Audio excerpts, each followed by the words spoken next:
बुद्धिमान सरपंच। एक गांव में एक वृद्ध सरपंच रहते थे। बड़े बड़े झगड़ों को वे चुटकियों में सुलझा देते थे, जिसके कारण दूर दूर से लोग उनसे फैसला करवाने आते थे। सरपंच जी अपनी बुद्धिमत्ता के लिए काफी प्रसिद्ध हो चुके थे। एक बार दूर के गांव के कुछ लोग किसी झगड़े के विषय में उनसे सलाह लेने आए। ये लोग न तो सरपंच जी को जानते थे, न ही उनके मकान को जानते थे। गांव के पास पहुंचकर उन्होंने पास के खेत में काम कर रहे 4 नवयुवकों से सरपंच जी का पता पूछा। उनमें से एक नवयुवक बोला, सरपंच जी का घर तो इसी गांव में है, लेकिन वे अब कुछ बोलते और समझते नहीं। उनके पास जाने से कोई फायदा नहीं। उन लोगों को बड़ा आश्चर्य हुआ। उन्हें तो बताया गया था कि सरपंच जी पूरी तरह स्वस्थ और सकुशल हैं। उन्होंने विचार किया कि अब यहाँ तक आ गए हैं तो मिलकर ही जाएंगे। वे आगे बढ़ गए। गांव में प्रवेश करने पर एक कुएं पर 4 औरतें पानी भर रही थीं। उन्होंने उन औरतों से सरपंच जी का पता पूछा तो उनमें से एक बोली, घर तो सामने ही है पर उनको कुछ दिखता नहीं है। वे लोग असमंजस में पड़ गए। 2 जगह उन्होंने पता पूछा और दोनों जगह अलग अलग उत्तर मिला।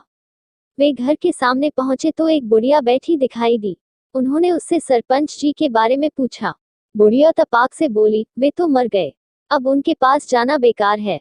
वे लोग किन कर्तव्य विमूढ़ से खड़े थे। तभी उन्हें सामने से सरपंच जी आते दिखे। सरपंच जी ने सबको ससम्मान बैठाया और उनके आने का कारण पूछा। उनमें से एक व्यक्ति ने कहा, सरपंच जी, अपनी बात तो हम बाद में बताएंगे, पहले आप ये बताइए कि हमें आपके गांव में आपके विषय में अलग अलग बातें सुनने को मिली, जबकि आप पूरी तरह स्वस्थ और सकुशल हैं।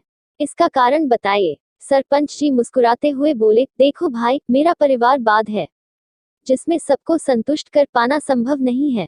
सबकी अलग अलग मांगे हैं, सबका स्वभाव अलग अलग है। वे मेरा परामर्श और अनुशासन भी नहीं मानते हैं। ऐसे में उनका रुष्ट होना स्वाभाविक है। खेत में मिले 4 लड़के मेरे बेटे हैं। वे काम से जी चुराते हैं, लड़ाई झगड़े करते रहते हैं। कुएं पर मिली औरतें मेरी बहुएं हैं, जो कि गहने कपड़ों के लिए कलह करती रहती हैं। दरवाजे पर मिली बुढ़िया मेरी पत्नी है, जो कि तीर्थ यात्रा पर जाने की रट लगाए रहती है।